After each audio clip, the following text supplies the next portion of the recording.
지난주에 왼손바닥에 기도 제목을 적으시라 그랬어요. 저는 1부 예배 때 이름 석자, 2부 예배 때 이름 석자 각기 다른 사람 이름을 적었는데요, 저는 지난 금요일 응답 받았습니다.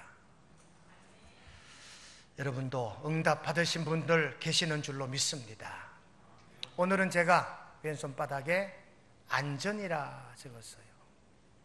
이번 주간에 우리 중고등학생들이 차를 타고 수련회를 가게 됩니다. 또 경혈대학교에 머무르게 되고 돌아올 것입니다. 안전한 수련회가 되기 위해 기도하고, 아마 이번 주 다음 주가 휴가 기간이 될 것입니다. 우리 교우님들의 휴가 기간이 안전한 휴가가 되기를 원하는 마음으로 저는 안전이라 한 단어를 적었는데, 여러분 손바닥에 지금 하나 적으십시오. 사람 이름을 적으시든지 여러분 기도 제목을 하나 손바닥에 적으십시오. 담임 목사가 사도권을 가지고 기도하되 축복 기도 하겠습니다. 손바닥에다가 기도 제목을 적으십시오. 그런 다음에 왼손을, 기도 제목 적힌 손을 높이 드십시오. 기도하겠습니다. 하나님 우리 아버지, 예수님의 사도의 권을 계승받은 원명국 목사가 예수님의 이름으로 하나님 앞에 구합니다. 사랑하는 성도들, 손바닥에 적힌 이 기도 제목 하나님 아시오니 헤아려 주옵소서. 우리의 소망입니다. 이루기 원합니다. 지킴받기 원합니다. 하나님, 구하라 하셨고 두드리라 하셨고 외치라 하여 간구하오니 응답하여 주옵소서. 어떤 기도든 주님 말씀에 합당한 기도인 줄 믿습니다.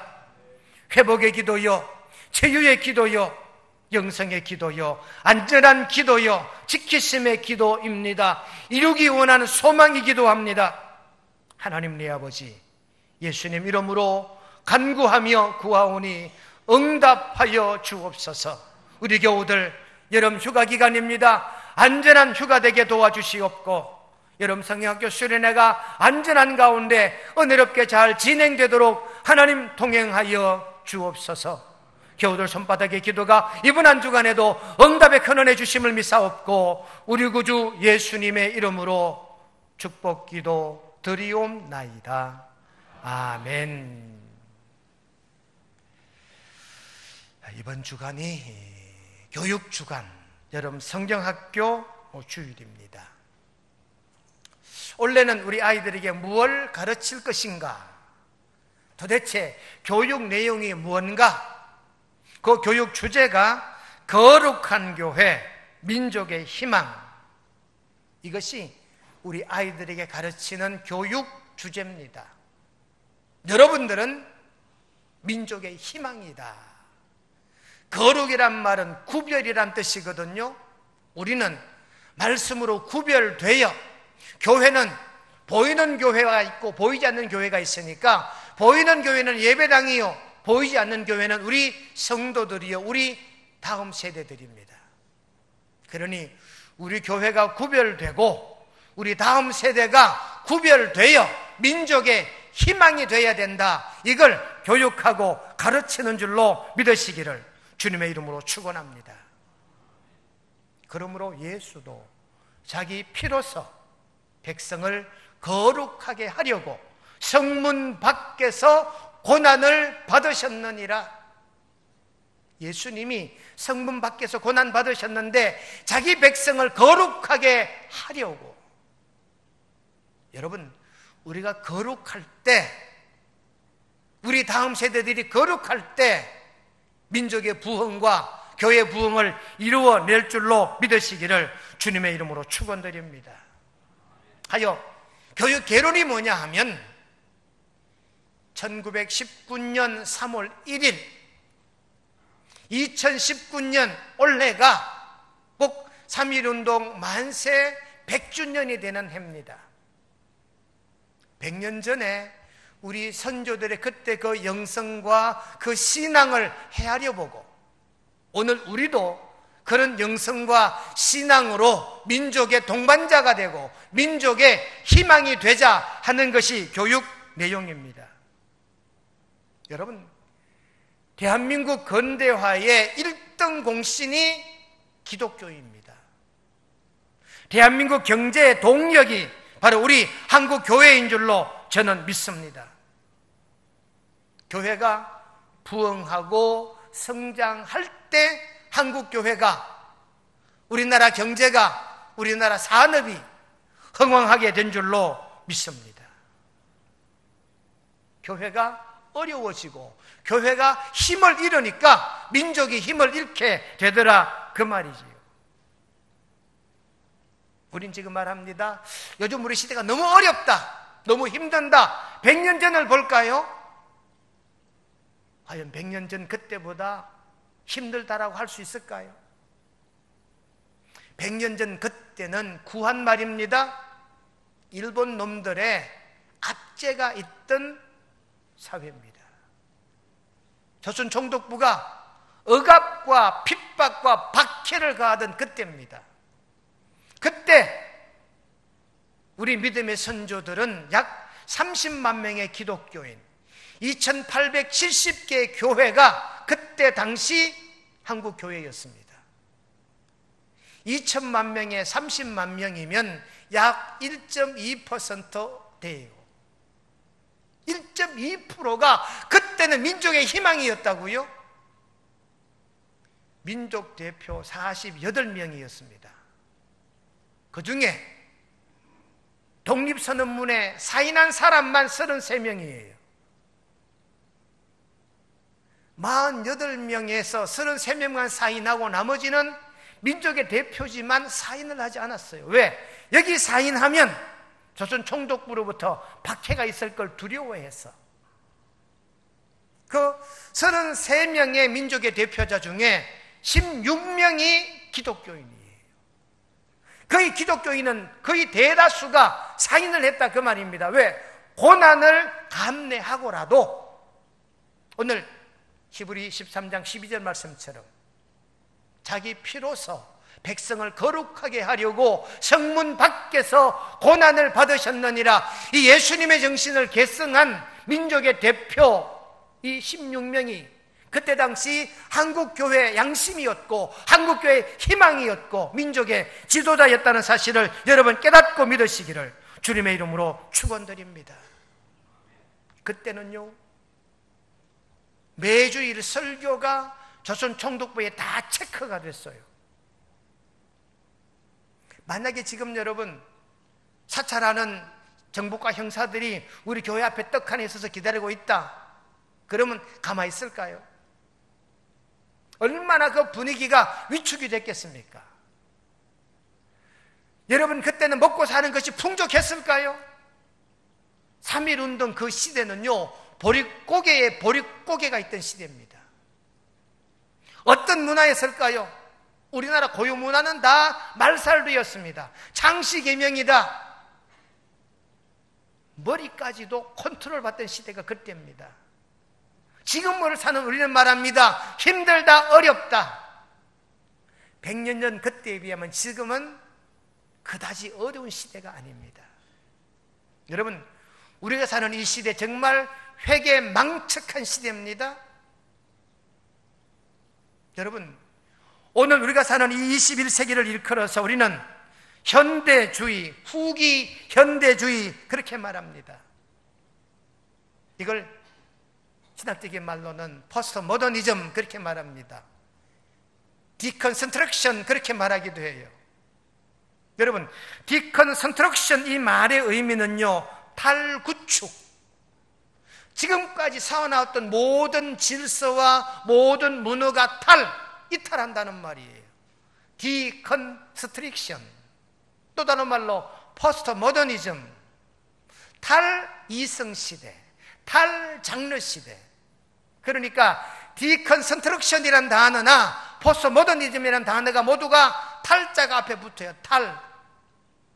기존에 했던 윤리가 기존에 했던 도덕관이, 기존에 했던 문화가, 기존에 했던 모든 사회적인 통념이 깨어지는 시대란 말입니다. 여러분, 남자와 남자가 결혼하는 시대입니다. 이 무슨 회개망측한 시대입니까? 그놈들 이래 말합니다. 왜 안 됩니까? 왜 남자와 남자가 결혼하면 안 됩니까? 왜 여자와 여자가 결혼하면 안 됩니까? 그러는 법이 있습니까? 그러는 시대 우리가 살고 있어요. 기존 했던 도덕이나 문화나 이런 관습들이 이탈되고 깨어지는 시대. 이게 후기 현대주의 우리가 사는 시대라니까요. 우리가 자동차를 몰고 가다 보면 일방통행이 나옵니다. 그럼 우리 상식으로는 들어가면 안 되잖아요. 일방통행인데 내가 가는 길이 반대길이면 들어가지 않아요. 그런데요, 들어가요. 들어가면 마주오는 차와 맞닥뜨릴 거 아닙니까? 빵빵, 여기 일방통행입니다. 그럼 상대방에서 일방통행인데 어쩌라고? 일방통행인데 어쩌라고? 아니, 일방통행이면 선생님이 빼줘야지요. 난 못 빼, 바빠. 그럼 누가 뺍니까? 일방통행 쪽에 있는 사람들이 전부 뒤로 물러가요. 이게 우리 사회라니까요, 여러분. 맞닥뜨려 오는 사람이요, 그래 한번 해보자. 나는 하루 종일 있어도 괜찮다. 차를 시동을 끄고 파킹하고 기다리고 앉았다니까요. 여러분, 제가 비유로 한 말씀 이대로가 우리가 사는 이 시대 현상들이에요. 이럴 때 이 교회가, 이럴 때 우리 아이들에게 이 민족의 희망이 되어야 된다. 100년 전에 우리 조상들은 이보다 더 어려웠지만 그래도 민족의 대표가 그렇게 많았고 이 나라 이 길에 등불이 되고 횃불이 되었는데 우리도 그렇게 민족의 지도자가 되어야 된다라고 가르치는 것이 여러분 성경학교인 줄로 여러분 깨닫고 들으시기를 주님의 이름으로 축원드립니다. 여러분, 우리가 사는 이 시대는요, 모든 것으로부터 이탈한다 그랬지요. 첫째 이탈이 종교 이탈입니다. 이제는 여러분, 믿는 사람의 수보다 안 믿는 사람의 수가 훨씬 더 많아졌다니까요. 안 믿는 사람의 수가 56%, 믿는 사람이 44%예요. 그전에는 믿는 사람이 많았습니다. 기독교, 불교, 천주교 하면, 천도교까지, 재래종교까지 하면 50%가 훨씬 넘어 70%까지 됐다니까요. 그때는 안 믿는 사람이 한 30%밖에 안 됐어요. 근데 지금은요, 이게 역전이 됐어요. 안 믿는 사람이 56%, 종교를 가졌다는 사람, 불교이든지 기독교든지 천주교도든지 재래종교든지 사이비 종교까지 합해서 그렇다 그 말입니다. 그러니 탈종교 시대입니다. 서구가 지금 그렇지요? 여러분, 우리가 세계사를 공부하며 서양 세계를 우리가 들여다보면 기독교 문화, 기독교 정신이었어요. 그런데요, 이 서구 사회가 지금 탈기독교화 되어가요. 심지어 청교도 정신으로 세워졌다는 미국까지도 그렇게 지금 탈청교도화 되고 있다라고 하는 것이 우리 시대 모습들입니다. 여러분, 우리 시대 진리가 뭡니까? 현대인들이요, 진리에 대해서 고민하는 사람이 없어요. 진리가 뭘까? 참이 뭘까? 올바르다는 게 뭘까? 이거 개념이 없습니다. 우리 시대 진리가 뭡니까? 간단합니다. 돈이 진리라니까요. 젊은이들 수십 명이 모였습니다. 30년하고 100억하고 맞바꿀 사람 손들라 했더니 어떻게 됐을까요, 여러분?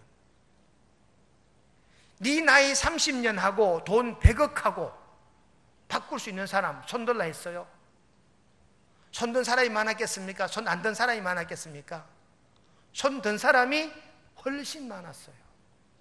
묻습니다. 왜? 야, 이 친구야, 20대 얼마나 중요한 청춘이냐? 이 황금 같은 시간을 돈과 맞바꿔. 예. 나는 지금 30년이 지나도 100억은커녕 10억도 못 벌 것 같습니다. 나는 차라리 내 인생 30년을 포기하고 내가 50이 되고 100억 가지고 살렵니다. 여러분, 만약 이 자리에 우리 손 한번 들어볼까요? 아마 그 젊은이들과 우리 생각이 그렇게 많이 틀리진 않았을 거예요. 돈이 진리라니까요. 이와 같은 시대에 우리가 놓여 있습니다.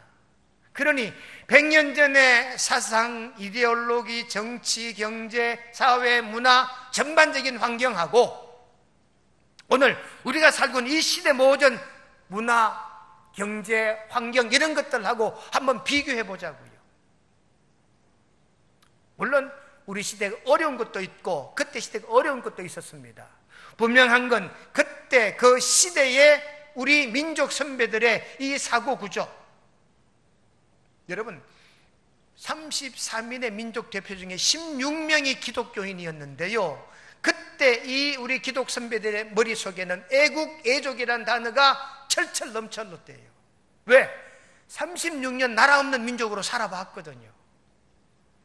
나라가 없으니까 나라의 소중함을 뼈저리게 느낀 거지요. 그러니까 그때 34민의 이 민족 대표는요, 애국, 애족이라는 단어가 자기 목숨을 바쳐서라도 나라를 세우겠다는 이런 생각이요, 사상이었다니까요. 성경 전체가 그런 내용이잖아요. 이스라엘 민족이 430년 애굽에 내려가 종살이합니다. 후기 포로 70년 바벨론에 들어가 포로 생활합니다. 예수 십자가에 못 박고 2000년 동안 유대인들이 떠돌이 민족이 되었어요. 2600년 이스라엘 민족이 나라 없는 백성으로 살아다녔잖아요. 그러니 유대인들은 민족이라 그러면, 국가라 그러면 최우선하고 있어요. 이게 유대인들의 사고잖아요. 그때 3.1운동 때 우리 민족의 선배들이, 우리 신앙의 선배들이 애국, 애족이라는 단어가 머리끝에서 발끝까지 무장되어 있었다니까요. 오늘 우리는요, 애국, 애족이라는 단어를 잘 몰라요. 여러분, 국민교육헌장, 우리는 민족중흥의 역사적 사명을 두고 이 땅에 태어났다로 시작하는 그 모든 구절 절절히 애국, 애족, 국가와 이웃을 사랑하자는 문맥이 이 국민교육헌장이었잖아요. 교육의 기본이 애국, 애족이었다니까요, 여러분. 지금도 많은 정치가는 말합니다. 우리도 애국, 애족하지. 여러분, 동의할 수 있습니까? 지난 부활절 연합예배 때 우리 기독교 단체에서 우리나라 정당 6개 정당 대표를 다 초청을 했어요. 민주당, 한나라당, 평화당, 정의당, 또 뭐 기타 2개 정당 더 6개 정당의 대표를 초청을 했는데 5개 정당 대표가 안 왔어요. 한 당 대표만 왔어요. 한 당 대표만 왔다니까 여러분 기억하십시오. 애국, 애족한다는 정치 지도자들이 한 당 대표만 왔다고요. 그 한 당 대표가 그 다음 초파일 때 사찰에 가서 합장하지 않았다고 욕먹던 그분이에요. 여러분, 정치 지도자들이 말로는 애국, 애족하는데 행동으로는 아니올시다. 우리 민족, 우리 자녀들에게 예수님의 말씀이 애국, 애족이요, 성경 전체의 정체성이 애국, 애족이다. 이걸 성경이 담고 있다는 사실을 우리는 가르쳐야 합니다. 여러분, 우리가 사는 이 시대는요, 인구 감소 추세와 더불어 교인 감소 추세가 아주 확연히 드러나요. 우리 교단이요, 2994개 교회입니다. 최고 우리 교단 교인들이 많았을 때 280만 명이 넘었어요. 지금은요 50만 명이 줄어서 230만 명이에요.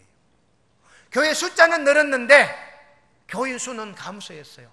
50만 명이 줄었다니까요. 지난 5년 사이에 엄청난 감소예요, 여러분. 우리 인구도 줄고요.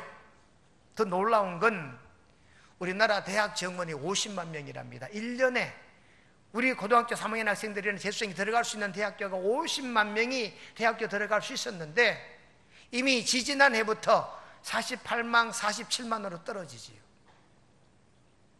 향후 10년 후에는 21만 명이 된답니다. 29만 명이 남아 돌아간다는 거예요. 대학교 들어갈 학교가 이제는 많아져요. 그러면 우리 국회에서 대학구조개혁 촉진 지원에 관한 법률안을 발의했는데 이게 흐지부지 되고 있어요. 이게 무슨 말이냐? 대학교들이 정원을 채우지 못해서 허덕이고 있는 이 시대다, 그 말이지요. 더 통탄할 것은 신학대학교가, 우리 시대 이 신학대학교 교수가 우리 교회 옆에 커피 스토리에 와서 학생들을 면접 보고 그 자리에서 합격하고 돌아갔대요. 이 무슨 회개망측한 일입니까? 그러니까 신학교에 동성애자들이 들어오고 학교 안에 영성이 없는 학생들이 들어오고 그런 학생들이 교육을 받으니까 교회 와서 사역하라 그러면 싫어요. 내가 교회 가면 얼마 줄 건데요? 장학금은 얼마 줍니까? 자동차 유지비는 주십니까? 안 주십니까? 이 녀석들아, 신학교 다닐 때 교회 와서 훈련받고 연단 받아야 교회 지도자가 되지. 싫습니다. 그 훈련 안 받아도 지도자 됩니다. 꼴찐 돈 1,000원 줘놓고 맨날 담임 목사님 불러가 야단치고 호통치고 장로님 눈치 보고 교인들 눈치 보고 우리 그런 거 하기 싫어요. 신학생들이 그래요. 그럼 뭘 하는지 압니까? 24시간 편의점에 가면 알바하면 교회에서 받는 것보다 훨씬 더 많이 받는데 잔소리 안 듣고. 이게 여러분 오늘날 한국 교회, 한국 신학대학교의 현실이에요. 제가 다 답답하 총장한테 그랬어요. 총장님, 나 구미명성계 담임 목사 원명국인데 요즘 신학생들이 이렇다고 하는데 그 학생들 좀 바로 가르치시오 했더니 총장이 하는 말이, 나 그런 거 책임 못 집니다. 내가 늘 속에서 열이 나서 억수로 참았어요. 300명 목사 장로 앞에 제가 질문에 총장이라는 사람이 그렇게 답하더라고요. 그래서 제가 친구들한테 전화해서, 야, 너 영남신학대학교 이사지, 총장이 있다고 소리한다. 다음 기회에 당장 이 총장 재임용하면 안 된다. 경주에 있는 친구, 대구에 있는 친구, 외관에 있는 친구, 심지어 같은 노회에 있었던 이사장한테 전화했어요. 나 구미명성계 원명국 목사인데 총장이 있다고 소리한단 말이야. 총장 바꿔라고. 이번에 바뀌었어요. 여러분, 우리 시대 이런 시대입니다. 이런 시대, 우리 자녀를 어떻게 교육해야 될까? 진짜 신앙의 지도자가 없는 시대 우리가 놓여 있거든요. 100년 전에 그때 우리 신앙의 선배들은 연대감과 리더십이 분명했습니다. 성경 말씀 사무엘상 13장 14절에 보니까 여호와께서 그의 마음에 맞는 사람을 구하여 여호와께서 그를 그의 백성의 지도자로 삼으셨느니라. 한마디로 말하면 하나님은 하나님 마음에 드는 사람을 민족의 지도자 삼았대요. 우리 아이들에게 이렇게 가르칩니다. 우리가 하나님 마음에 들자. 그러면 하나님이 우리를 이 민족의 지도자로 세워주실 것이다 하여 우리 다음 세대들을 믿음으로 잘 양육해 가야 되는 줄로 깨닫고 믿으시기를 주님의 이름으로 간절히 축원드립니다. 그때는요, 기독교 청년들이 민족의 횃불이었다니까요. 여운형 같은 사람은 신학대학생이었습니다. 그러다 민족이 타락하니까 학교를 자퇴하고 뛰어나와서 한국 국가와 애국을 위해 싸운 사람이 여운형이라고 하는 사람이잖아요. 그때 100년 전의 신앙의 선배들은 국가관이 분명했습니다. 우리 아이들에게 민족의 지도자 되기 위해서는 국가관이 분명해야 된다, 이렇게 교육하고 가르치는 것이 여러분 성경학교 기간인 줄로 깨닫고 믿으시기를 간절히 바랍니다. 두 번째는요, 우리 아이들에게 말해야 합니다. 너희들이 민족의 희망이라고요. 예레미야 29장 11절에 보니까 너희에게 미래와 희망을 주는 그 신이라 여호와의 말씀이니라. 하나님이 너희들을 민족의 희망으로 삼는단다. 그러니 얘들아, 우리 하나님 바로 믿고 우리 민족과 이 나라를 위해서 정말 희망이 되자, 뭔가 꿈을 이루는 우리 아이들이 되자, 이렇게 가르치는 성경학교다, 그 말입니다. 여러분, 우리나라 선교 역사를 보면은요, 언더우드나 펜셀러나 에미슨이나 무어나 이런 선교사들이 전부가 애국애족한 선교사들이었다니까요. 우리나라 국적이 아니잖아요. 미국 국적을 가진 사람이, 영국 국적을 가진 사람이 대한민국에 와서 애국애족을 맺힌 사람들이 바로 그들인 줄로 깨닫게 되시기를 바랍니다. 그게 곧 성경 정신이니까요. 그게 곧 성경의 가르침이니까요. 성경은 말합니다. 민족의 희망이 되라고. 여러분들에게 영상을 하나 보내드리려고 합니다. 무어라고 하는 선교사의 선교 사역을 잠깐 1분 50초를 보겠습니다.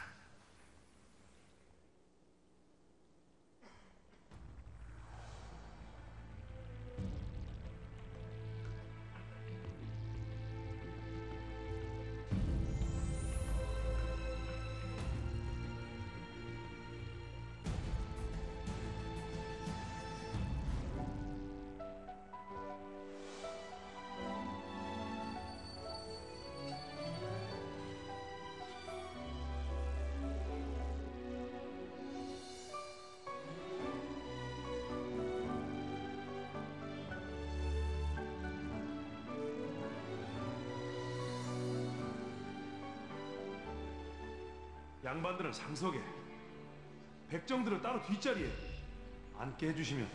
앉는 말입니다. 그것도 성경의 진리와는 맞지 않습니다. 저는 들어줄 수 없습니다.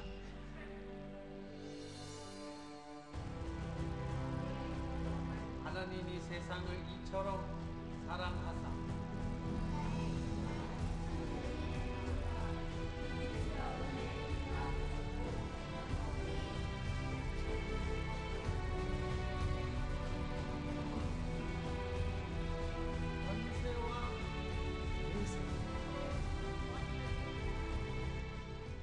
복음의 정신, 평등 정신이나 형제라든가 예수님이 이 땅에 오신 그 이유를 가장 잘 구현하려고 순수하게 노력했던 선교사가 아니었을까.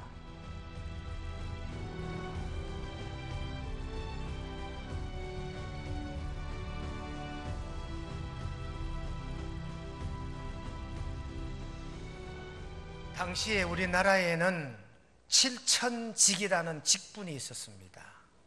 직업군이 있었단 말이겠지요. 7가지 천한 직업. 첫째가 기생, 둘째가 무당, 셋째가 광대, 넷째가 포졸, 다섯째가 갑바치, 여섯째가 고리장, 일곱째가 백정. 갑바치는 가죽으로, 짐승 가죽으로 신발을 만드는, 짐승과 관련이 있다 해서 5대 천직이었어요. 고리장, 대나무를 잘라가지고 죽세공품 하는 자들, 이게 6번째 천직이고, 7번째 가장 천한 직업이 백정이었어요. 여러분, 요즘 식육점 경영하시는 분들 우리가 차별하지 않지요. 이분들 세대 정말 잘 타고났어요. 조선시대 같으면 한 자리에 앉지도 못할 분들이라니까요. 이와 같은 조선시대에 있었던 이런 천직을 탈피시켜주고 독립시켜준 사람이 여기 나오는 무어라는 선교사예요. 무어가 복음을 전하는 어느 날 봉출이라고 하는 어린아이가 하나 찾아왔어요. 무어 선교사의 선교를, 복음을 받아들인 아주 어린 예수 믿는 아이였지요. 이 아이가 선교를 찾아와서 펑펑 웁니다. 선교사님, 우리 아버지가 죽게 됐습니다. 우리 아버지 살려주십시오. 너 아버지 뭐 하시는데? 우리 아버지요, 백정인데요. 아, 그래, 아버지가 어떻게 아프신데 가보자. 무어 선교사가 봉출이라는 아이 집에 와보니까 아버지가 백정이에요. 장티푸스가 발병했는데 이제 꼬박 죽는 날만 기다리는 거지. 무어 선교사가 이 박시성을 가진 사람을 자기가 친하게 지냈던 그때 당시 고종 황제의 주치의였던 에비슨이라고 하는 선교사를 찾아가요. 임금님의 의사를, 이 백정을 고치게 만든다니까요. 무어 선교사가 에비슨을 찾아가서 이 사람의 병을 고쳐달라고. 에비슨은 묻지도 않습니다. 사람으로 왔는 거지요. 봉출이 자기 아버지가 백정임에도 선교사에게 부탁을 하고, 무 선교사는 이 봉출이의 아버지를 에비슨에게 데려가 병을 낫게 해줍니다. 이게 그때는요 큰 이슈였습니다. 망조가 들었다고 얘기했습니다. 감히 임금님의 주치의를 불러다가 백정을 치료해? 이건 있을 수도 없는 얘기였지요. 여러분, 그때 수많은 선교사들이 복음을 들고 외쳤어요. 사람 위에 사람 없고 사람 아래 사람 없다. 천직이 웬 말이냐? 우리 모두는 똑같은 사람이다. 그렇게 외쳤던 것이 이 무어 선교사와 에비슨 선교사, 그때 이 나라 선교사들의 선교 사역이었습니다.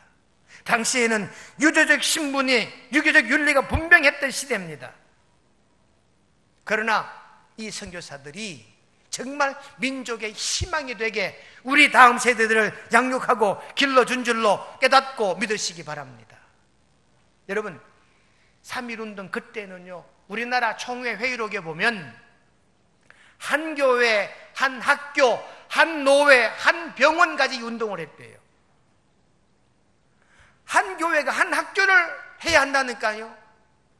그래서 서울에 있는 유명한 학교들은 거기가 다 교회가 만든 학교예요. 대구에 있는 개성중고등학교, 대구는 효성중고등학교, 영신중고등학교, 심령여자중고등학교, 남산여자중학교 다 거기가 다 기독교 교회가 세운 학교들이에요. 대구의 동산병원, 경북 노회가 세운 병원입니다. 포항의 설림병원, 포항 동해 노회가 세운 병원이라니까요, 여러분. 원래 동산병원은 동산 기독병원이었어요. 기독병원이었다. 지금도 기독병원을 해야 된다니까요. 기독교 정신으로 노회가 세운 병원이니까. 그런데 불운한 몇몇 세력들이, 몇몇 이사들이 들어서 정부와 결탁하고 기독자를 빼버린 거지요. 기독교 재단에서 국가재단으로 넘어가 버린 거지. 그걸 반대하는 데모도 제가 참석한 적이 있어요. 여러분, 그때 이미 선교 초창기 때 한국의 병원, 학교를 교회가 세우고 노회가 세웠다니까요. 그러니 그때는 이미 이 교회가 민족의 희망이 되었다며 분명하다는 사실입니다. 하여 우리 아이들에게, 우리 선배들은 이랬으니까 우리도 민족의 희망이 되어야 된다라고 교육하는 것이 성경학교인 줄로 깨닫고 믿으시기를 바랍니다. 세 번째는요, 우리 아이들에게 어렵다, 고난이 있다. 그러나 이 일을 감당하자. 디모데후서 1장 8절에 보시면 하나님의 능력을 따라 복음과 함께 고난을 받으라 그랬습니다. 복음과 함께, 히브리 11장 25절, 하나님 백성과 함께 고난받기를 낙을 누리는 것보다 좋게 여기셨대요. 오늘 본문에 보니까 예수도 자기 피로서 백성을 거룩하게 하려고 성문 밖에서 고난을 받으셨느니라. 여러분, 예수 믿고 이 세상의 지도자가 된다는 건 참으로 어렵다, 힘들다, 고난이다. 그러나 이걸 감당해야 된다라고 교육하는 것이 오늘 우리 교회의 여러분 성경학교 모든 교육 과제들인 줄로 깨닫고 믿으시기를 주님의 이름으로 간절히 축원드립니다. 말씀을, 결론을 맺으면 이렇습니다. 우리 다음 세대들에게 민족의 동반자가 되라. 거룩한 사람으로 민족의 희망이 되자. 어려움이 있고 고난이 있지만 이걸 감당하고서라도 민족에 희망을 주는 다음 세대가 되라. 그렇게 교육하는 줄로 믿고 깨달으시기를 주님의 이름으로 축원드립니다. 거룩하신 하나님, 거룩한 교회, 민족의 희망, 우리 다음 세대들이 거룩한 교회입니다. 우리 다음 세대가 민족의 희망이 되어야 합니다. 교회 전체가 가르치는 내용이 애국, 애족이요, 나라 사랑이요, 이웃 사랑입니다. 이처럼 우리 교회도 우리 다음 세대들을 이와 같이 민족의 희망으로 양육하고 교육하는 교회 되게 하여 주옵시기를 우리 구주 예수님의 이름으로 간절히 기도드리옵나이다. 아멘.